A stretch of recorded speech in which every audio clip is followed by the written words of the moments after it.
Good evening, sir. Yes, very good evening.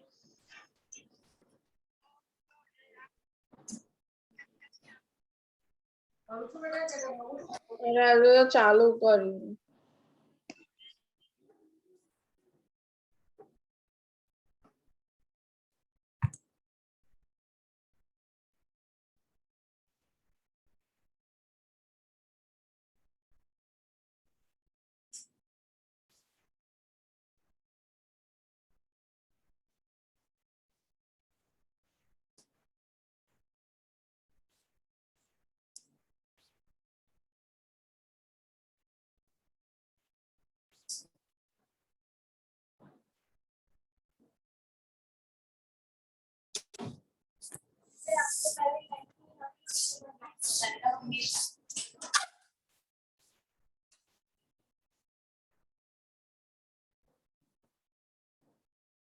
काव्य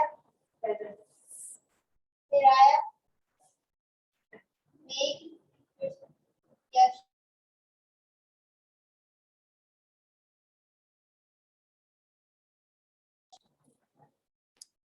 ईशा चंदेवाड़ा पानी present मानी पटेल प्रेजेंट दीपी प्रेजेंट बंसी मानिक स्टैंजा प्रेजेंट रुद्र प्रेजेंट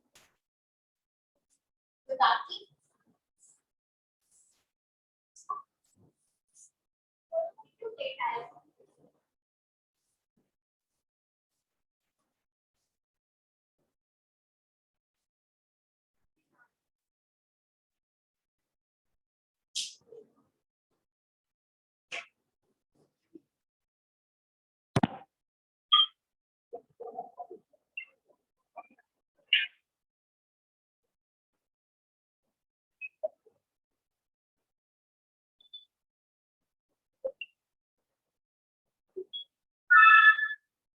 Yes, बताओ.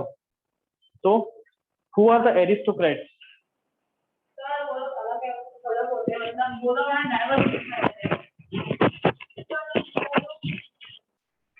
क्या होता है? फ्रेंच की.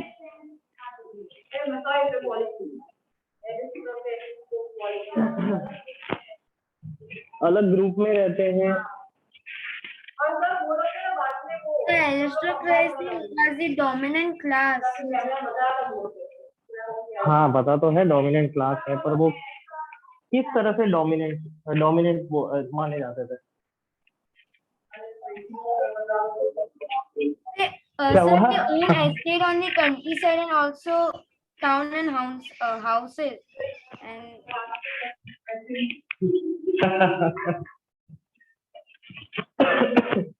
यहाँ पे सिर्फ फ्रेंच रिवॉल्यूशन की बात नहीं है. एक्चुअली सभी जगह पे एरिस्टोक्रेट पीपल्स होते हैं. ठीक है, इवन इंडिया में भी एरिस्टोक्रेट पीपल्स है. मतलब एरिस्टोक्रेट पीपल अगर इंडिया की हम लोग बात करें तो एग्जांपल है हमारे Jawaharlal Nehru. He was an aristocrat person. ठीक है, अब एरिस्टोक्रेट की डेफिनेशन क्या है? तो एक सिंपल एंड शॉर्ट डेफिनेशन है, a person born with golden spoon. Sorry, sir. A person born with golden spoon, इसको बोलते हैं एरिस्टोक्रेट. ठीक है, अब एरिस्टोक्रेट और a person born with golden spoon मतलब कि क्या हुआ? खाने में भी बहुत सारी प्रिविलेजेस मिलती थी. ठीक है, पैसा इतना था कि उसकी कितनी पुश्ते खा सके वो उसको खुद को पता नहीं था. इतना पैसा, इतनी वेल्थ, इतनी प्रॉस्पेरिटी. ठीक है, तो उसको हम बोलते हैं एरिस्टोक्रेट पीपल. अब जवाहरलाल नेहरू तो थे ही, क्योंकि मोतीलाल नेहरू के पास तो बहुत सारी मिलकत थी, बहुत सारी वेल्थ थी, बहुत सारी प्रॉस्पेरिटी थी. ठीक है, तो एरिस्टोक्रेट जो सबसे डोमिनेंट क्लास है वो बेसिकली देखा जाए तो सारे रिवॉल्यूशन में, इवन अमेरिकन रिवॉल्यूशन में भी एरिस्टोक्रेट पीपल्स थे.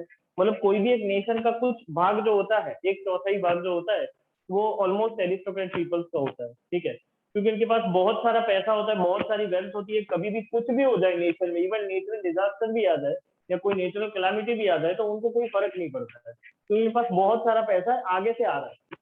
मतलब हेरिडिटरी से उनके पास बहुत सारा पैसा है. एंसेस्ट्रल वे में उनके पास बहुत सारे पैसे आते जाते और वही जो पैसे वो जो बैंक में जमा रखते हैं उसी का ब्याज वो लोग बैठ बैठ के खाते हैं। ठीक है, तो इसको बोलते हैं हम लोग एरिस्टोक्रेट।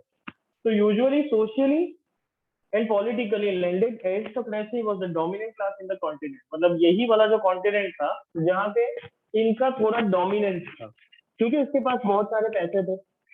और हालांकि इनके पास बहुत सारे पैसे थे तो गवर्नमेंट भी इसको सपोर्ट करती थी। अब ऑब्वियस बात है, अदानी के पास इतने सारे पैसे हैं, अंबानी के पास इतने सारे पैसे हैं, तो हमारी मोदी गवर्नमेंट तो उसको ही सपोर्ट करेगी। ठीक है, Yes, तो sir. क्यों उसको सपोर्ट करेगी? क्योंकि उनके पास से कुछ प्रिविलेजेस मिलते थे। आज मान लो कि गवर्नमेंट को पैसे की जरूरत है या मोदी सरकार को पैसे की जरूरत है, तो कौन सबसे पहले आके खड़ा हो जाएगा? वही लोग, टाटा ब्रदर्स, अंबानी ब्रदर्स, अदानी, यही सारे लोग आके खड़े, मतलब दे आर द प्रिविलेज। ठीक है, and they are the aristocrat, तो यही सारे लोग आके खड़े हो जाएंगे। They owned estates and property both in countryside and town house. अब देखो, इनके पास प्रॉपर्टी भी थी, इनके पास एस्टेट्स भी थे, इनके पास लैंड भी था, और मोस्टली कहाँ कहाँ था? कंट्री साइड में, मतलब कि रिमोट एरिया बोलते कंट्री की थोड़ी बाहर के साइड, आउटस्कर्ट एरिया, और टाउन्स में, प्रॉपर जो टाउन्स थे वहां पे भी इनके पास बहुत सारे प्रॉपर्टी वगैरह वगैरह, एसेट्स वगैरह वगैरह थी इनके पास। They spoke French and their families were connected by ties of marriage. अब ये यूजुअली फ्रेंच बोलते थे, इनकी भाषा क्या थी? फ्रेंच थी। और ये लोग इंटरनली कनेक्टेड थे, मतलब फ्रेंच के साथ, पॉलिश के साथ, जर्मन के साथ, सबके साथ इंटरनली कनेक्टेड थे। अब किस तरह से कनेक्टेड हुए कि मतलब कि वो बंदा फ्रेंच है और उसको पॉलिश गर्ल पसंद आ गई तो उसके साथ मैरिज कर लिया। ठीक है, तो वो Marriage- इंटरनली कनेक्टेड हुआ। ठीक है, तो इस तरह से मैरिज से पूरा इंडिया बना है, डिफरेंट डिफरेंट कम्युनिटीज का। ठीक है, तो यहाँ पे भी इसी तरह से ये लोग मैरिज की टाई से जुड़े हुए थे, सारे अलग अलग कम्युनिटी के लोग। This aristocrat class was numerically a small group. अब इनको बोला जाता है सबसे छोटे ग्रुप में आते हैं ये लोग, सबसे छोटे ग्रुप में आते हैं, पर सबसे ज्यादा पैसा इनके पास है। ठीक है, पर सबसे ज्यादा लोग कौन थे यहाँ पे? Peasants. पीसेंट्स लोग। ठीक है, the majority of the population were peasants, जिनके पास सबसे कम पैसा और पॉपुलेशन ज्यादा। इनके पास, मतलब it is vice versa, opposite बोल सकते हैं हम लोग, कि जिनके पास इतनी सारी वेल्थ है, प्रोस्पेरिटी है, वो पॉपुलेशन में इतने हैं। और जिनके पास इतनी सारी पॉपुलेशन है, जो इतनी सारी तादाद में है, पॉपुलेशन में है, इनके पास प्रॉपर्टी कितनी? इतनी। और वो भी कुछ गिने चुने लोगों के पास प्रॉपर्टी थी, बाकी सारे तो ऐसे ही लुक थे। ठीक है, in the west most of the land was owned by tenants and small owners, but in the eastern and central Europe there was vast estates and land was cultivated by serfs. अब देखो यहाँ पे according to direction, यहाँ पे इन्होंने ये बताया है कि in the west most of the land was owned. अब जो वेस्ट में था, वेस्ट पोर्शन के अंदर काफी सारा जो लैंड था वो पीसेंट्स के लोगों ने मतलब कि ओन किया हुआ था, वो बहुत ही स्मॉल क्वांटिटी में था। ठीक है, कुछ ही पीसेस ऐसे थे कि जिनके पास पैसा था और उन्होंने अपनी लैंड ओन किया था और उसके अंदर ही वो लोग कल्टीवेट करते थे। बाकी सारे जितने भी, मतलब कि ईस्टर्न में देखा जाए या सेंट्रल में देखा जाए, तो सारे लैंड किसके थे? इनके थे, एरिस्टोक्रेट। और वही लोग क्या करते थे? स्लेवरी करवाते थे। बड़े बड़े फार्मर, बड़े बड़े लैंडलॉर्ड्स होते थे, वो लोग ये सर्फ्स को रखते थे, सर्फ मतलब कि स्लेव, और सर्फ को रखते थे और उनके पास कल्टीवेशन करवाते थे, एग्रीकल्चरल एक्टिविटीज करवाते थे। In western and central parts of Europe, there was an emergence of commercial classes whose existence was based on social groups, a working class population. अब यहाँ पे देखो, वेस्टर्न और सेंट्रल पार्ट में एक अलग से एक क्लास था जिसका नाम था कमर्शियल क्लास। अब इसको कमर्शियल क्लास क्यों बोलते थे? क्योंकि ये लोग हाईली क्वालिफाइड थे, एजुकेटेड थे। ठीक है, और उनमें से कौन कौन लोग थे? वर्किंग क्लास पॉपुलेशन था एंड मिडिल क्लास पॉपुलेशन। ठीक है, ज्यादातर वर्किंग क्लास था जो कहीं ना कहीं किसी भी ऑर्गेनाइजेशन में, इंस्टीट्यूट में काम करते थे, और कुछ मिडिल क्लास लोग भी थे उसके अंदर, वो कमर्शियल क्लास। ठीक है, made up of industrialist, businessman, professional. अब उसमें से ज्यादातर लोग इंडस्ट्रियलिस्ट थे, मतलब कि खुद की इंडस्ट्री या फैक्ट्री होती थी, उसके अंदर काम करते थे, या तो फिर वो बिजनेसमैन थे, कुछ ना कुछ ट्रेड एंड कॉमर्स करते रहते थे, और या तो फिर वो प्रोफेशनल्स थे। प्रोफेशनल मतलब कि डॉक्टर्स हो या लॉयर्स हो या टीचर्स हो, एजुकेटर्स हो, इस तरह से। ठीक है, It was among the educated liberal middle class the idea of national unity gained popularity. और यही जो कमर्शियल क्लास था जिसमें से जो मिडिल क्लास लोग थे यही सारे लिबरल नेशनलिस्ट देखे गए, क्योंकि इनके पास एजुकेशन था, उसकी वजह से उनको पता चलता था कि क्या उनके साथ कितना ऑपरेशन हो रहा है। ऑपरेशन मतलब वो नहीं ऑपरेशन, ऑपरेशन मतलब अलग, दबाव, हाँ दबाव, कितनी गवर्नमेंट दबाव कर रही थी उनके ऊपर, मतलब ऑपरेसिव गवर्नमेंट थी, ठीक है। तो वो कौन थे कि जिनको नेशनल यूनिटी पता थी, और यही लोगों ने एक सत्याग्रह का या तो ये रिवॉल्यूशन का आइडिया दिया। तो ये यही लोग थे मिडिल क्लास पीपल जो हाईली एजुकेटेड थे, और उन्होंने ऐसा बोलते हैं ना घाट घाट का पानी पिया हुआ था, मतलब दूसरे सारे जितने भी रिवॉल्यूशन हुए थे, खास तौर से अमेरिकन रिवॉल्यूशन हुआ था, तो उसका भी स्वाद चखा था इन्होंने, कहीं कहीं पढ़ा था बुक्स में, न्यूज़पेपर्स में, मैगजीन्स में, पीरियोडिकल्स में, तो इनको पता था कि किस तरह से रिवॉल्यूशन होता है, और अगर हम नेशनल यूनिटी बरकरार रखेंगे तो एक दिन हम लोग जरूर कामयाब होंगे, ठीक है, सक्सेस मिलेगी हमको।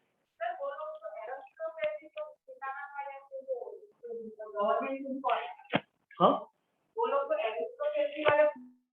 नहीं, इनको क्या था, इनको ऐसा था कि एक तो सबसे पहली बात कि एरिस्टोक्रेसी जो थे उनके पास प्रिविलेजेस थे, वो प्रिविलेजेस होनी नहीं चाहिए, वो निकाल दो, क्योंकि अगर वो प्रिविलेजेस बरकरार रहेगी तो उनको टैक्स भरना नहीं पड़ेगा, हमको भरना पड़ेगा, और हम कमाते हैं थोड़ा सा और उसमें से ज्यादा टैक्स दे देते हैं और कुछ मिलता नहीं है, ठीक है। तो सभी को अपना डेवलपमेंट चाहिए था, प्लस सोसाइटल डेवलपमेंट भी चाहिए था कि जो बंदा ऊपर बैठा हुआ है वो बंदा भी इसको ही सपोर्ट कर रहा है, एरिस्टोक्रेट पीपल्स को सपोर्ट कर रहा है, और वही लगातार ये लॉस, नए नए एक्ट एंड लॉस जो है, टैक्सेस बढ़ाना, ये बढ़ाना, तो ये सारी चीजें तो ऊपर से ही हो रही थी, तो उनको वो भी हटाना था, साथ साथ में एरिस्टोक्रेट पीपल्स के प्रिविलेजेस भी हटाने थे, मतलब उनको एरिस्टोक्रेट पीपल से कोई लेना देना नहीं था, पर उनको क्या था कि उनको जो प्रिविलेजेस मिल रहे हैं वो खत्म कर दो, सभी इक्वल अपॉर्चुनिटी में आ जाए, सभी इक्वल जस्टिस सबको मिले, and all the peoples are equal before the eye of law,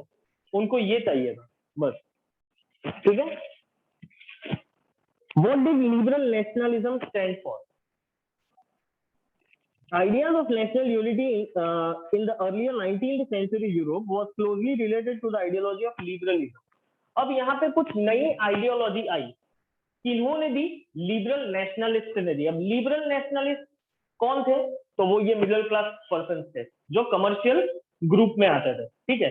अब ये लोग क्या लेके आए, नया नया एक वर्ड लेके आए जिसको बोलते हैं लिबरलिज्म, ठीक है। अब इनके मायने में ऐसा बोला गया कि 19th सेंचुरी में कुछ ऐसी चीज होनी चाहिए जहां पे सबको लिबर्टी मिले, फ्रीडम मिले, ठीक है, ये ऑपरेसिव जो गवर्नमेंट है वो हट जाए और लिबरलिज्म जो है सब जगह पे फैल जाए, ठीक है, ये इनकी आइडियोलॉजी थी। For the new middle classes liberalism stood for freedom for the individual and equality of all before the law. अभी जैसे कि मैंने बोला इसको कि इनकी आइडियोलॉजी क्या थी कि लिबरलिज्म हो जाए, ठीक है, सब जगह पे सारे लोग इक्वल हो जाए, इक्वल अपॉर्चुनिटी मिले, सारे प्रिविलेजेस हट जाए, फ्यूडल सिस्टम हट जाए, सब कुछ हट जाए, ठीक है, और सभी लोग लॉ के सामने इक्वल हो। ऐसा नहीं कि एक को टैक्स भरना है दूसरे को नहीं भरना है, भाई उसने गलती की तो उसको सजा नहीं मिलेगी क्योंकि वो they are belonging to aristocrat family, और यहाँ पे किसी ने छोटी सी भी गलती कर दी तो उसको बहुत बड़ी सजा मिल जाए, ठीक है, तो ये नहीं होना चाहिए, सभी लोग इक्वल, ठीक है। Throughout the 19th century, there were the movements demanding equal political rights, that is universal suffrage or the right to vote. इसका एक कंसेप्ट है, तुमको शायद पता नहीं होगा ये, या तो किसी ने कुछ बताया नहीं होगा कि एक्चुअली यूनिवर्सल एडल्ट सफरेज जो कंसेप्ट था वो यहीं से आया हुआ है, जो हमारे भी कॉन्स्टिट्यूशन में लिखा हुआ है कि यूनिवर्सल एडल्ट सफरेज, तुम लोगों ने सिविक्स में पढ़ा होगा कॉन्स्टिट्यूशन में कि यूनिवर्सल एडल्ट सफरेज मतलब एक लाइसेंस दिया जाता है आफ्टर 18 ईयर्स, मतलब वो स्मार्ट कार्ड नहीं होता है पर एक कार्ड होता है जिसमें आपकी आइडेंटिटी लिखी हुई होती है, ठीक है, हाँ, और वही कार्ड जो है वो आपकी एक आइडेंटिटी है जिसकी वजह से आप वोटिंग राइट्स को अवेल कर सकते हो, ठीक है, वो आफ्टर 18 ईयर्स मिलता है सबको, ठीक है। तो ये यूनिवर्सल एडल्ट सफरेज जो है वो कब आया इंडिया के अंदर, विथ फ्रेंच रिवॉल्यूशन, मतलब फ्रेंच रिवॉल्यूशन में आया, उसके बाद में इन लोगों ने अपॉइंट किया, मतलब डाला गया ये। उसके पहले की सिचुएशन क्या थी कि हमारे इंडिया के अंदर भी womens are not allowed to vote, India में भी ऐसा था कि womens are not allowed to vote, क्योंकि यहाँ के कुछ लोग ऐसा मानते थे, जो ऑर्थोडॉक्स माइंडेड थे, नैरो माइंडेड पीपल थे, वो लोग ऐसा मानते थे कि वुमेन जो होती है उसकी अकल जो होती है ना जूती पे होती है, ऐसा लोग बोलते थे। यहाँ के कुछ लोग जो एंशियंट टाइम्स में बिलोंग करते थे, प्रिमिटिव इरा से बिलोंग करते थे, उनकी थिंकिंग भी वो भी प्रिमिटिव, मतलब एंशियंट टाइम्स की थिंकिंग थी, ऑर्थोडॉक्स माइंडेड लोग। तो वो लोग क्या सोचते थे कि वुमेन्स को पढ़ाया नहीं जाता है, वुमेन्स को घर से बाहर नहीं निकाला जाता है, ठीक है, वुमेन्स को कोई राइट नहीं दिया जाता है। क्यों? तो उसको तो घर पे ही रहना है ना, उसको तो चकला बेला नहीं चलाना, दूसरा क्या चलाना है, वो देश क्या चलाएगी, ठीक है। और हमारे यहाँ पे भी ऐसा था इनिशियल स्टेज पे कि वोट कौन करेगा, तो जिसके पास एजुकेशन है, जिसके पास पैसा है, जिसके पास प्रॉपर्टी है, जिसके पास एसेट्स है, वही सारे लोग वोट करेंगे। पर धीरे धीरे धीरे धीरे कंडीशन चेंज होती गई, और जैसे ही हमारा कॉन्स्टिट्यूशन इम्प्लीमेंट हुआ तो उसके अंदर हम लोग लेके आए यूनिवर्सल एडल्ट सफरेज।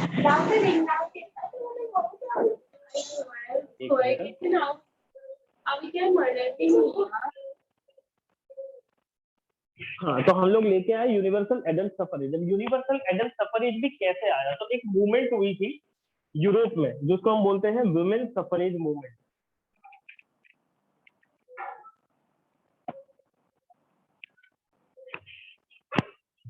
ये वुमेन सफरेज मूवमेंट क्या था कि सारी जो लेडीज थी वो लोग आ गई घर से बाहर निकल के और इकट्ठा हो गई और बोलने लगी कि हमको भी पॉलिटिकल राइट्स चाहिए, ठीक है, और गारंटीड पॉलिटिकल राइट्स चाहिए। कि ऐसा नहीं कि एक साल में जब मतलब इलेक्शन आया तब पहली बार आपने वोट करने दिया और दूसरी बार आपने फिर बोल दिया कि नहीं नहीं अभी तो सब सिचुएशन काफी अच्छी हो गई है। अब ये मूवमेंट कब हुई थी? After second world war. Second world war के बाद ऐसी कंडीशंस आ गई थी कि सारे मर्द जो थे, मतलब सारे जो मेन थे, वो लोग तो वॉर में चले गए थे। अब घर का ख्याल कौन रखे, रिस्पॉन्सिबल कौन रहे, ठीक है, क्योंकि पहले तो ऐसा होता था कि वुमेन्स जो है वो घर पे ही बैठी रहे और मेंस कमाने जाए, और कमाने के बाद जो भी पैसा मिलता था वो घर के अंदर इन्वेस्ट करे, बच्चों को पढ़ाए लिखाए, ये सारी चीजें, ठीक है, होती थी। धीरे धीरे क्या हुआ कि जब सेकेंड वर्ल्ड वॉर हुई, ये फर्स्ट वर्ल्ड वॉर पे नहीं आया था, पर एक हिस्टोरिकल चेंज आया आफ्टर सेकेंड वर्ल्ड वॉर, मतलब ड्यूरिंग सेकेंड वर्ल्ड वॉर। कि ड्यूरिंग सेकेंड वर्ल्ड वॉर सारे के सारे मेंस जो थे वो वॉर फील्ड पे चले गए थे और वहां पर देश में तो कोई रहा ही नहीं था।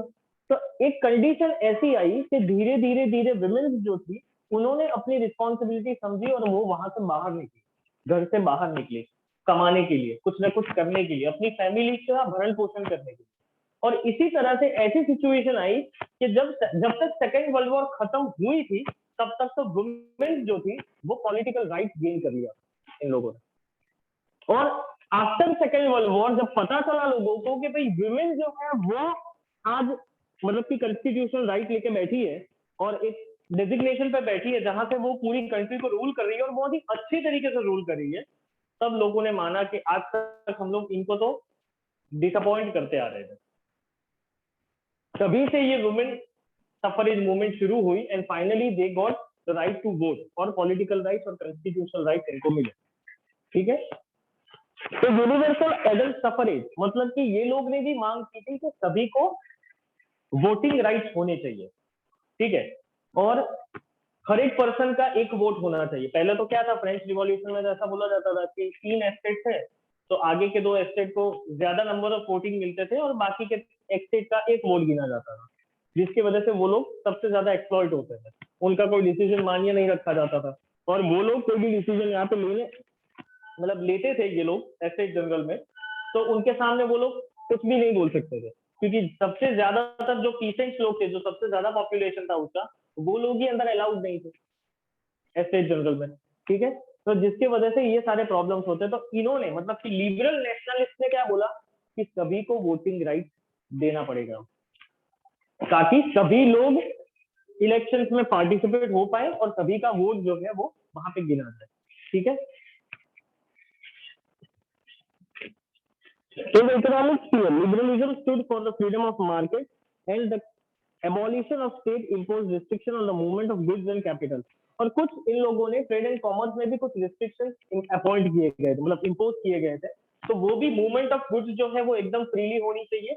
और कुछ ऐसा भी था कि जगह जगह पे उनको मेजरमेंट और जो उनका जो वेट्स एंड मेजरमेंट होता था वो कुछ ना कुछ अलग अलग होता था। सारे रीजन को अगर मतलब 11 स्टेट्स है, 11 कॉलोनीज थी, तो 11 कॉलोनीज को पार करके उस जगह पे जाना था, मतलब गुड्स को लेके। तो सारे जगह पे वेट्स एंड मेजर्स जो है वो डिफरेंस में आते थे। कुछ जगह पे 2.5 किलो होता था, कुछ जगह पे 1 किलो होता था, कुछ जगह पे 1.5 किलो होता था। मतलब सारे कंट्रीज के मतलब अपने अपने कुछ वेट्स एंड मेजर्स। तो उसी की वजह से थोड़े प्रॉब्लम्स होते थे। साथ साथ में करेंसी का भी कुछ प्रॉब्लम होता था, क्योंकि करेंसी भी डिफरेंट करेंसीज होती थी, ठीक है, जिसकी वजह से है। यस सर, बट यहाँ पे टेक्स्ट में तो लिखा है कि equality before the law did not necessarily stand for universal suffrage. Suffrage तो सर उसमें तो फिर यही मतलब हुआ ना कि वो लोग राइट टू वोट अभी उन लोगों ने नहीं कहा था। नहीं, कहा नहीं था, ये तो सिर्फ प्रपोज किया है इन लोगों ने। They have not decided yet। ये तो प्रपोज किया है, लिबरल नेशनलिस्ट ने प्रपोज किया है कि ये होना चाहिए। बट सर इसमें तो लिखा है कि equality law before the law होना चाहिए ना, बट राइट टू वोट तो अभी नहीं। इसका मतलब ये तो ना कि राइट टू वोट भी होगा। नहीं नहीं, Propose किया तो है तुम ना। समझे नहीं अभी। एक्चुअली ऐसा नहीं है, इक्वालिटी बिफोर द लॉ तो होना ही चाहिए, साथ साथ में वोटिंग का राइट भी होना चाहिए, वो भी बोला था उन्होंने। नहीं सर, पर Throughout the इसमें 19th लिखा century हुआ there है। were the movements demanding equal politics। 19th century की जो मूवमेंट थी उसमें इन लोगों ने डिमांड की थी इक्वल पॉलिटिकल राइट, लिखा हुआ है। I don't know if you have misunderstood. तो सर उसमें पहले लिखा हुआ है कि equality before the law did not necessary stand for universal suffrage. फिर उसके बाद लास्ट के उसी पैराग्राफ में लास्ट में लिखा हुआ है कि women and non property on man opposed the movement demanding equal oh political. हाँ हाँ, तो वही तो बोल रहा हूँ, तो उस टाइम पे मूवमेंट हुई थी। तो उस सर टाइम हमें पे ये मूवमेंट, पॉइंट लेना है, मतलब ये जो फर्स्ट उस पैराग्राफ पे जो फर्स्ट लाइन लिखी हुई है वो पॉइंट लेना है, कि हमें ऐसा लिखना है कि यूनिवर्सल सफरेज वो लोग प्रपोज किया था उन लोगों ने। हाँ प्रपोज किया था वो लिखना है। मतलब वो तो क्लैरिफिकेशन उन्होंने बीच में दिया हुआ है कि ऐसा कंडीशन थी, ऐसी कंडीशन से उन्होंने वुमेन सफरेज की, मतलब मूवमेंट की और डिमांड की थी पॉलिटिकल राइट का। उसके बाद में लास्ट सेंटेंस जो है वही है कंफर्म, कि पहले के जमाने में, मतलब पहले के टाइम्स में इन लोग वुमेन्स और जो भी प्रॉपर्टी होल्डर्स नहीं थे उनको राइट नहीं दिए जाते थे। सिर्फ और सिर्फ जो एजुकेटेड पर्सनल थे और जो एडमिनिस्ट्रेटिव ऑफिसर्स थे और जो भी मतलब कि प्रॉपर्टी या एसेट्स को ओन करते थे उनको ही राइट दिया जाता था। वो क्लियरली मेंशन किया हुआ है, डोंट बी कंफ्यूज। इतना कंफ्यूज होने वाली चीज नहीं है ये। Okay sir. हाँ। Okay, hence in 1834 a custom union or Zollverein was formed at the initiative of Prussia and joined by the most of the German states। और उसी के बाद एक ट्रेड यूनियन बना, ठीक है। पहले कोई ट्रेड यूनियन जैसी कोई बात नहीं थी, क्योंकि सब कुछ वो किंग ही अंडर कंट्रोल रखता था, ठीक है। तो अब यहाँ पे सिचुएशन कैसी है, अपने आप ही इन्होंने ट्रेड यूनियन बना लिया जिसका नाम है जोलबरी, और वो प्रुशिया की मदद से हुआ था, ठीक है। Prussia is a colony of one of the colony of French colony. तो प्रुशिया की मदद से उन्होंने ये ट्रेड यूनियन बनाया जिसका नाम है जोलबरी, और उन्होंने उसको, मतलब कि ये जो ट्रेड यूनियन था, कस्टम यूनियन था, उसको काफी सारे जर्मन स्टेट्स ने मतलब कि ज्वाइन किया इसको, ठीक है। The union abolished the tariff barriers and reduced the number of currencies from 30 to 2। अब इन्होंने क्या किया, सबसे पहले ये यूनियन ने एक बहुत ही बड़ी चीज की कि जितने भी टैरिफ बैरियर्स थे बीच बीच में, जो जितनी भी कॉलोनीज थी, वो कॉलोनीज में कुछ ना कुछ वेट एंड मेजर्स के बारे में या तो करेंसी के बारे में जो भी बैरियर्स आते थे वो सारे बैरियर्स इन्होंने हटा लिए, ठीक है। रिस्ट्रिक्शन सारे हटा लिए। और साथ साथ में इन्होंने क्या किया, जो अलग अलग करेंसी में डील करना पड़ता था, 30 करेंसी में डील करना पड़ता था, वो करेंसी को हटा के सीधा 2 करेंसी कर दी। तो 30 करेंसी की जगह 2 करेंसी हो गई थे, ठीक है। उसके बाद आता है न्यू कंजर्वेटिव। मतलब इस दौरान नेपोलियन जो था वो हार गया था। After the defeat of Napoleon, मतलब नेपोलियन जब चला गया, उसके बाद में एक नया क्लास शुरू हुआ जिसको हम बोलते हैं कंजर्वेटिव, ठीक है। नहीं नहीं, वही सिर्फ फ्रेंच कॉलोनी है। अभी तो बहुत सारे एम्पायर बाकी है। ऑटोमन एम्पायर सबसे बड़ा एम्पायर वहां पे है, अभी वो सामने आएगा इसके अंदर ही, ठीक है। A new conservatism after 1815. 1815 के बाद एक नया क्लास सामने आया जिसको हम बोलते हैं कंजर्वेटिव, ठीक है। Following the defeat of Napoleon in 1815, European governments were driven by a spirit of conservatism.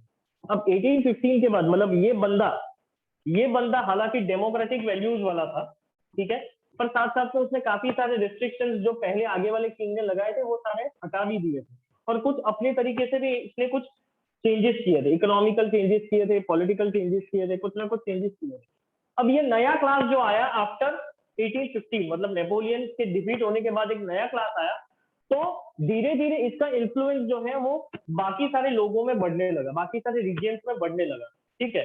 क्योंकि ये लोग क्या करते थे, इन्फ्लुएंशियल थे, ये लोग ऐसा बोलते थे कि नहीं नेपोलियन आया, इसने ये सारे चेंजेस किए, डिसएडवांटेजेस सबसे ज्यादा थे उसकी रूल के, ठीक है, तो उससे अच्छा तो आगे वाला बहुत अच्छा था, ठीक है। तो वही कंसेप्ट को लेके इन लोगों के अंदर मतलब इन्फ्लुएंशियल थॉट शुरू हुए कि कंजर्वेटिव जो है वो लोग अच्छे हैं। Conservative believe that established traditional institution of state and society like monarchy, the church, social hierarchy, property and the family should be preserved. अब ये लोग का क्या मानना था कि जो भी ट्रेडिशन हमारे यहाँ पे था, मतलब कि मोनार्की सिस्टम होनी चाहिए, एब्सोल्यूट मोनार्की सिस्टम होनी चाहिए, फिर कुछ ना कुछ लोग ही प्रॉपर्टी या एसेट्स ओन करने होने चाहिए, फिर चर्च होना चाहिए, चर्च के पादरी लोग होने चाहिए, मतलब कि क्लर्जी पीपल्स होने चाहिए, और उनके प्रिविलेजेस होनी चाहिए, मतलब कि ये पूरा वापस वही जहां से शुरू किया था वही वापस, ठीक है। The European powers like Britain, Russia, Prussia and Austria who had collectively defeated Napoleon met at Vienna to draw up a settlement for Europe. अब यहाँ पे क्या हुआ, जितने भी नेशंस थे जो अंडर मोनार्की थे, ठीक है, ये सारे लोग इकट्ठे हुए और बोला कि हम लोग चलो वियना में इकट्ठा होते हैं, सेटलमेंट करते हैं। अब इसने मतलब कि कंजर्वेटिव जो थे वो लोग ऐसा सोचते थे कि इनके सामने ही वॉर हुई है क्योंकि नेपोलियन इनको ही हराने गया था, तो इसके साथ हम टाई अप कर लेते हैं, ठीक है, ताकि हमारे जो रिलेशन पहले बिगड़े थे वो थोड़ा सुधर जाए और कुछ ना कुछ वो लोग भी हमें हेल्प करने लगे, ठीक है। तो ये टाई को खत्म करने मतलब टाई ब्रेक करने के लिए इन लोग ने क्या किया, ट्रीटी ऑफ वियना की इन लोगों के साथ, ठीक है। The congress was hosted by the Austrian chancellor duke Metternich and they drew up the treaty of Vienna in 1815. अब यहाँ पे हुई treaty of Vienna 1815 में, और किसने इनिशिएट की थी, ऑस्ट्रियन प्रिंस था ड्यूक मेटरनिच, इसने इनिशिएट किया था, वो भी आएगा। और सर वो लोग नेपोलियन ने ये सारे शब्दों को लगा दिए थे ना, नहीं पहले था, फिर नेपोलियन ने थोड़ा बहुत हटा दिया, फिर हाँ, फिर ये जो डेमोक्रेटिक वैल्यू, जो लिबरल नेशनलिज्म में बिलोंग करते थे, इन लोगों ने ऐसा बोला कि ये होना नहीं चाहिए। वापस से कुछ ऐसी सिचुएशन आई, इन्फ्लुएंशियल सोच लोगों की बड़ी, तो कंजर्वेटिव्स आए, तो कंजर्वेटिव्स बोले कि नहीं ऐसा नहीं होना चाहिए, पहले वाला जो था ना वो अच्छा था, तो वो पहले वाला लाने की कोशिश में अब सारे लग गए, मतलब वापस वो बर्बन डायनेस्टी को बिठाया जाए, फिर उनके ट्रेडिशन एंड कस्टम्स फॉलो किए जाए, तो ये सारी चीजें ट्रीटी ऑफ वियना में थी, ठीक है। तो सबसे पहली बात treaty, major points of the treaty of Vienna वो इंक्लूड कर लिया है मैंने। The Bourbon dynasty which had been deposed during the French revolution was restored to power. अब जब आपने ओवरथ्रो कर दी थी बर्बन डायनेस्टी को, उसको वापस रिस्टोर किया गया, ठीक है, सबसे पहला पॉइंट ये। France lost the territories it had annexed under Napoleon. Napoleon के टाइम पे जितने भी फ्रांस ने एनेक्सेशन किया था, मतलब नेपोलियन ने एनेक्सेशन किया था, वो सारी की सारी जो टेरिटरीज थी वो टेरिटरीज उसको लूज कर देने, मतलब छोड़ देने का उन लोगों को, ठीक है। फिर a series of states were set up on the boundaries of France to prevent its expansion in future. अब ऐसी सिचुएशन कि यहाँ पे अगर फ्रांस है तो यहाँ पे इस तरह पे मतलब ये बीच में France, north, south, east and west, यहाँ पे कुछ प्रोविंस लगा दिए जाए, मतलब प्रोविंस बना दिए जाए, ताकि फ्रांस जो है वो नियर फ्यूचर में एक्सपांशन ना कर सके अपनी टेरिटरी, मतलब सब जगह से बांध दिया, ठीक है, सब जगह से बांध दिया यहाँ पे।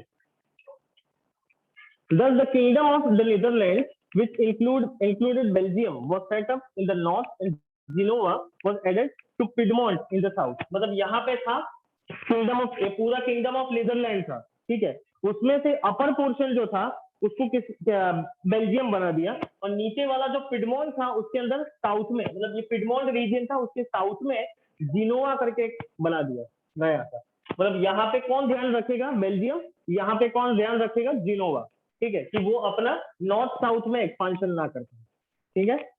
Prussia was given important new territories on the western frontier while Austrian was given control of northern Italy। अब यहाँ पे देखो, प्रुशिया को वेस्टर्न फ्रंटियर में कुछ ना कुछ प्रोविंसेस मिल गए फ्रांस के, ठीक है, और साथ साथ में नॉर्दर्न इटली जो था, जो ऑस्ट्रिया को मिला, वहां पे ध्यान रखने के लिए कि आप भी यहाँ पे ध्यान रखो कि अब ये लोग आगे ना बढ़ पाए, ठीक है। German confederation of 39 states that had been set up by Napoleon was left untouched। अब जर्मन के 39 कन्फेडरेशन बना, 39 अलग अलग कॉलोनीज मतलब कि अलग करी थी नेपोलियन के टाइम पे, तो उसको उन्होंने कुछ नहीं किया, उसको इंटैक्ट वही का वही रहने दिया। Right. In the east Russia was given the part of Poland while Prussia was given a portion of Saxony. यहाँ पे ईस्ट में किसको मिला, रशिया को मिला, और साथ साथ में सैक्सोनी वाला जो पोर्शन था वो प्रुशिया को मिला, ठीक है। मतलब सब जगह से इसको कॉर्डन कर दिया। अब आगे बढ़ के दिखाओ, जिस तरह से पहले नेपोलियन बढ़ा था आगे, उसको पूरा अंडर कंट्रोल कर लिया ट्रीटी ऑफ वियना में, ठीक है। The main intention of the Congress was to restore the monarchies that had been overthrown by Napoleon and create a new conservative order in Europe। अब इनका ये जो कांग्रेस मिली थी वहां पे ट्रीटी ऑफ वियना में, तो उसका मेन पर्पस क्या था कि नेपोलियन ने जो भी कॉलोनीज अपने अंडर में ली थी और बर्बन डायनेस्टी को ओवरथ्रो किया था, उसको वापस से रिस्टोर किया जाए, जितनी भी कॉलोनीज फ्रांस के पास थी उसको इंडिपेंडेंट कर दे, ठीक है, और अभी ये आगे ना बढ़े और इतना का इतना रहे, वही उनकी मंशा थी, ठीक है। क्लियर, पता चला, मतलब कि पूरा अंडर कंट्रोल। अब तब पहले वाला जो कंट्रोल था वो तो भी थोड़ा ठीक था, अभी जो कंट्रोल आया कंजर्वेटिव के हाथ में, उसने तो पूरा बांध दिया ट्रीटी ऑफ वियना में, ठीक है। अब सही बात है, स्प्रिंग जो होती है, स्प्रिंग, इसको जितना दबाते हैं तो हड़बड़ाती है ना वो कहीं से भी निकलने के लिए, तो वो तो होगा ही रिवॉल्यूशन, ठीक है। अब हुआ रिवॉल्यूशन छोटा मोटा। During the years following 1815, the fear of repression drove many liberal nationalists underground। अब यहाँ पे क्या हुआ, इतना सारा रिप्रेशन, इतना सारा ऑपरेशन, ठीक है, उन लोगों ने किया, और वो भी कंजर्वेटिव क्लास, तो इसकी वजह से जो लिबरल नेशनलिस्ट थे उनको डर लगने लगा, जब ये लोग हमको ना ले ले बीच में, तो ये लोग क्या हुए, अंडरग्राउंड हो गए, और अंडरग्राउंड होके अपनी सारी एक्टिविटीज करनी शुरू कर दी उन लोगों ने, ठीक है। किन्होंने, जो मिडिल क्लास थे, लिबरल नेशनलिस्ट, उन लोगों ने। Main objectives of revolutionaries were to oppose monarchical forms that had been established after the Vienna Congress and to fight for liberty and freedom. अब इनका मेन क्या था ऑब्जेक्टिव, यही था कि ये जो नई कंजर्वेटिव लोग आए हैं, इनको हटाना, बर्बन डायनेस्टी को हटाना, और अल्टीमेटली हमारा जो गोल है क्या है, लिबर्टी एंड फ्रीडम, ये एस्टैब्लिश करना, ठीक है। Most of these revolutionaries saw the creation of nation states as a necessary part of this struggle for freedom। अब काफी सारे लोगों ने ऐसा सोचा कि अब ये पूरा एक कॉलोनी नहीं, नेशन स्टेट डिवीजन होना चाहिए, मतलब ये पोर्शन एक नया स्टेट, फिर दूसरा पोर्शन एक नया स्टेट, फिर तीसरा पोर्शन एक नया स्टेट, फिर चौथा पोर्शन, इस तरह से जो स्टेट जो है वो एक ही गवर्नमेंट के अंडर में हो, जैसे कि हमारा इंडिया है, हमारे इंडिया को भी हम लोग नेशन स्टेट बोलते हैं। नेशन मतलब कि पूरा सेंट्रल गवर्नमेंट, ठीक है, और बाकी सारे जितने भी स्टेट्स है, 29 states and 8 union territories, they are responsible to central government, जितनी भी स्टेट, मतलब इसको बोलते हैं नेशन स्टेट। तो इस तरह से पूरा ऑब्जेक्टिव होना चाहिए फ्रांस के अंदर, ये फीलिंग लिबरल नेशनलिस्ट लेके आए, ठीक है। अब है the age of revolution 1830 to 1848। Liberalism and nationalism came to be increasingly associated with revolution in many regions of Europe, such as the Italian and the German states, the province of Ottoman Empire, Ireland and Poland।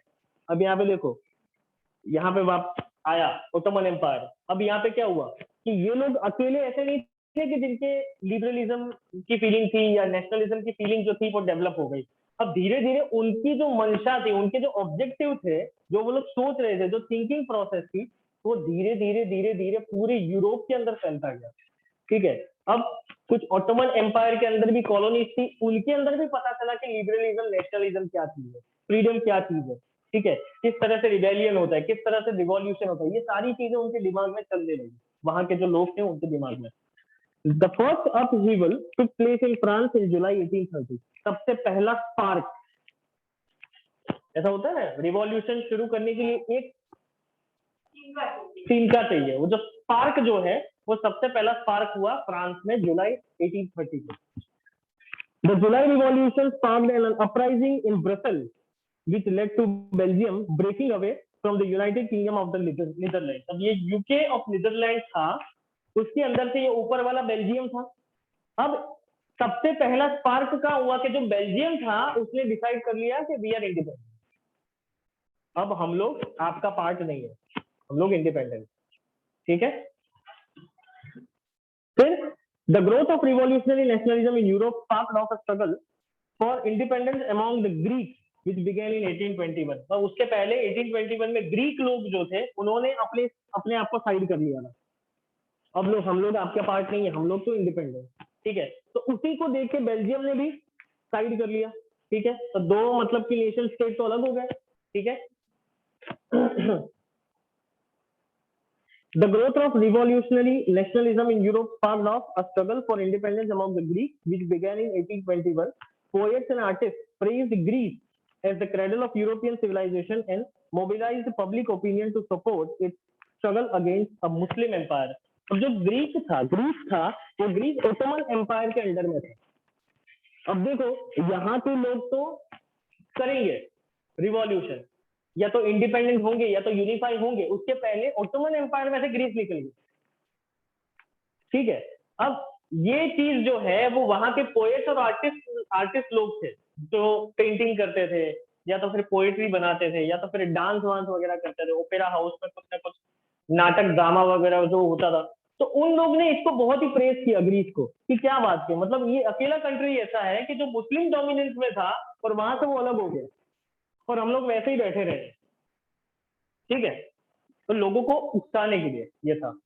Finally, the Treaty of Constantinople of 1832 recognized Greece as an independent nation। Finally उनको मानना पड़ा, मतलब कि कंस्टेंटिनोपल की treaty करी और उसके बाद में उनको मानना पड़ा कि ठीक है कोई बात नहीं, हाँ ग्रीस जो है वो अभी इंडिपेंडेंट हो गया।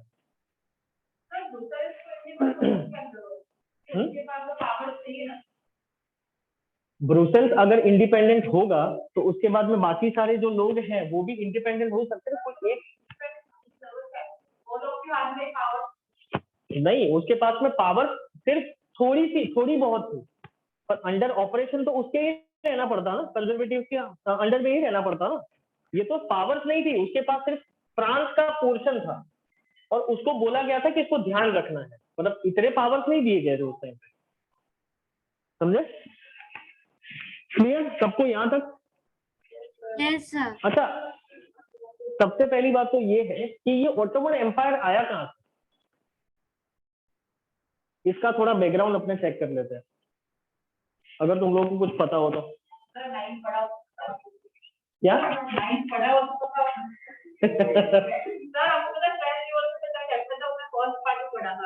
नहीं, वो 9th में भी नहीं है ये।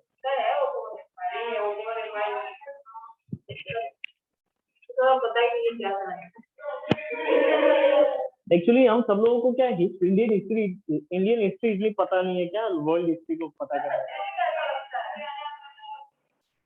एक्चुअली इंडियन हिस्ट्री से ज्यादा मुझे वर्ल्ड हिस्ट्री ज्यादा इजी लगती है मुझे, क्योंकि वहां पे स्कैटर्ड एम्पायर ही थे। यहाँ पे तो इतने मतलब कि लोग थे, पता ही नहीं चल रहा है कौन ब्रिटिश था, कौन ये था, कौन वो था। हाँ सर।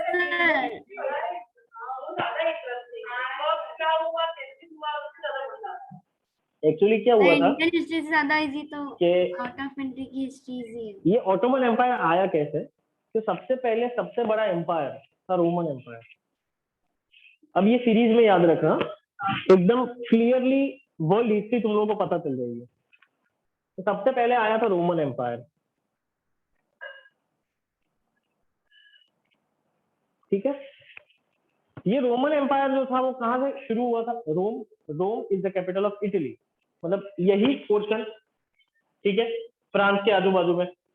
अब यहाँ पे सबसे पहला आया रोमन एम्पायर। रोमन एम्पायर पहले छोटा था, फिर धीरे धीरे धीरे धीरे उनके जो ये लोग थे रूलर्स, वो धीरे धीरे टेरिटरीज एक्सपांड करने में लगे हुए हैं। उस टाइम पे ज्यूस पीपल्स बहुत थे, ज्यूस पीपल्स बहुत थे, और उसमें से एक ज्यू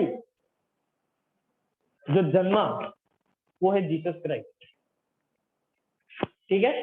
अब जैसे ही जीसस क्राइस्ट का बॉर्न हुआ, उसके बाद में सिचुएशन ऐसी हुई कि रोमन एम्पायर पूरा जीसस क्राइस्ट के अगेंस्ट हो गया। क्यों? क्योंकि ये लोग क्या करते थे? ऑपरेशन करते थे, सबके ऊपर दबाव डालते थे, फ्रीडम नहीं देते थे, ठीक है, और एक्सपांशन ऑफ टेरिटरीज कर करते थे, ठीक है। तो ये सारी चीजों की जो इनकी आइडियोलॉजी थी वो जीसस की आइडियोलॉजी से मैच नहीं होती थी।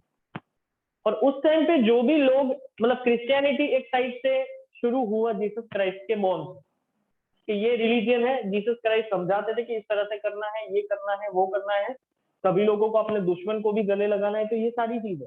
पर उनके ही ज्यूज में कुछ लोग ऐसे थे कि जो उनको मानते नहीं थे कि ये बंदा तो मतलब कि बैठा रहता है माउंट पे और सबको ऐसा बताता रहता है ऐसा करना चाहिए, वैसा करना। अरे कहो हमको मतलब रसीद कर दे तो क्या दूसरे कल भी दे देने का।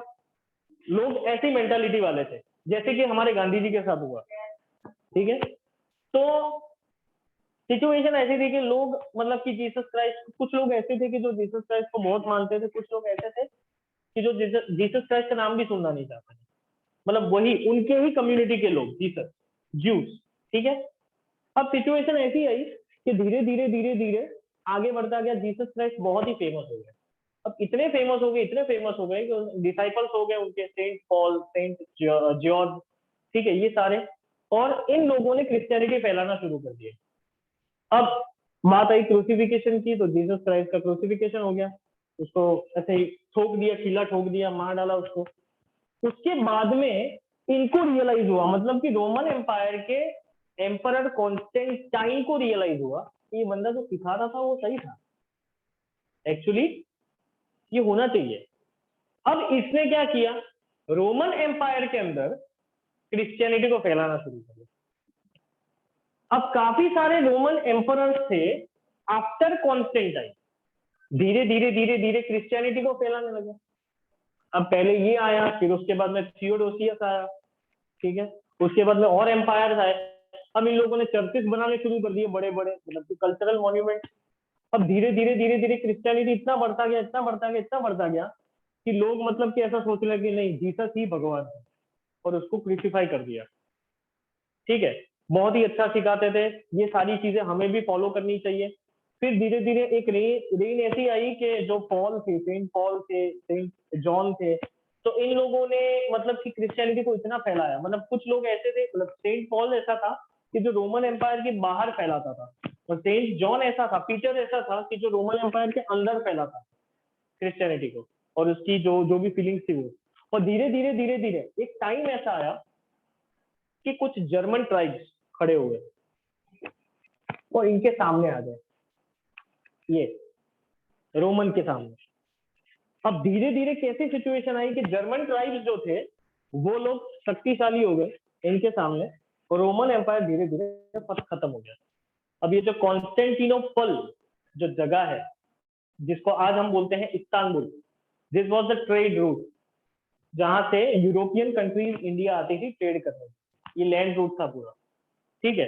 अब वो जो कॉन्स्टेंटाइन जो मैंने बताया ना, जो किंग था, उसने ही इसका नाम रखा था कॉन्स्टेंटिनोपल, ठीक है। और जो था टर्की में।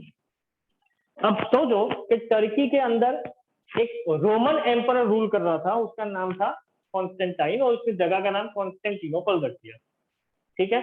अब जर्मन ट्राइब्स आए तो रोमन एम्पायर खत्म हो गया।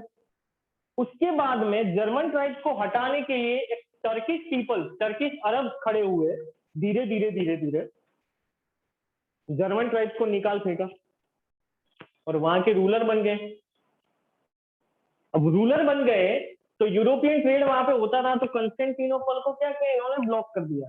जाके दिखाओ इसी की वजह से इनको नया रूट ढूंढना पड़ा, जो एनसर्कल करता है साउथ अफ्रीका को, जो अपने वास्को डी गामा साहब ने ढूंढ के दिया, सी रूट टू इंडिया। ठीक है, अब कॉन्स्टेंटिनोपल क्यों रोक दिया था इन लोगों ने कि भाई इनका ऑपरेशन बहुत बढ़ गया था और वो काफी सालों से ये लोग झेल रहे थे, तो अब ये यूरोपियंस को यहाँ आने ही नहीं देना है, बंद कर दो, रास्ता ही बंद कर दो। रास्ता बंद कर दिया। धीरे धीरे टर्किश जो लोग थे उनका डोमिनेंस इतना बढ़ गया कि ये बन गया धीरे धीरे धीरे ऑटोमन एम्पायर। अब ऑटोमन एम्पायर जिस तरह से रोमन एम्पायर ऊपर से नीचे आते थे, ये ऑटोमन एम्पायर ऊपर से नीचे से ऊपर जाते थे। अब हमको ऊपर वाला लेना है, पता चला। और यहां से कुछ लोग ऐसे थे जो धीरे धीरे धीरे धीरे नीचे आए और नई डायनेस्टी बनाई जिसको बोलते हैं मुगल डायनेस्टी। और मुगल डायनेस्टी धीरे धीरे अंदर आई, मतलब कि बाबर और उसका लड़का हुमायूं। ठीक है, वो बाबर का जो बाप था वो चंगेज खान। हाँ, तो चंगेज खान और वो दोनों के बीच में इब्राहिम लोदी, मतलब इब्राहिम डायनेस्टी, वही दोनों भाई थे। इब्राहिम डायनेस्टी और ये लोदी डायनेस्टी और ये मुगल डायनेस्टी, दोनों के बीच में पानीपत। ठीक है, अब उसमें ये गया चंगेज, उसके बाद में फिर वो उसका लड़का आ गया बाबर, उसने उसको हरा दिया और सीधी एंट्री करी नीचे। सिंपल, मतलब all this history is interlinked, चाहे वो ऊपर की बात करो या वो नीचे की बात करो, वहीं से सारी चीजें नीचे आई है और वापस वहीं जाके बैठ गई है। ठीक है, तो ये पूरा कंसेप्ट था वर्ल्ड हिस्ट्री का। और इस बीच कुछ छोटी छोटी चीजें हुई है, जैसे कि first world war, second world war, छोटी छोटी चीजें मतलब ये एम्पायर का एक दूसरे के साथ लड़ना, उसके सामने first world war, second world war, तो छोटी छोटी चीजों। और एक्चुअली क्या था कि उस टाइम पे ये सारे लोग इंडिपेंडेंट नहीं थे। First world war, second world war उस टाइम पे हुई जब सारे लोग इंडिपेंडेंट हो गए। फ्रांस अलग हो गया था, जर्मनी अलग हो गया था, इटली अलग हो गया था, सब यूनिफाई हो गए थे अपने अपने तरीके से। यहाँ पे कुछ था नहीं एम्पायर जैसा कुछ, और रीजनल डायनेस्टीज थी, सिर्फ रीजनल मोनार्किकल सिस्टम थी सिर्फ, कि फ्रांस में कोई बंदा रूल करता है, इंग्लैंड में कोई बंदा रूल करता है, इस तरह से। अब कंसेप्ट आता है, चलो टाइम फिनिश हो गया। सर, यस, तो रोमन एम्पायर के बाद ऑटोमन एम्पायर ही है ना सीधा? हाँ, उसके बाद ऑटोमन एम्पायर ही था, मतलब थे दूसरे छोटे छोटे एम्पायर थे, और रोमन एम्पायर, ऑटोमन एम्पायर सबसे बड़ा था उस टाइम पे। Okay sir. सर होमवर्क कर लिया मैंने ओके, सर, 50 क्वेश्चंस बनाए मैंने। क्या हुआ मेरी घड़ी क्यों? एक सर मिनट। क्वेश्चंस बनाए मैंने।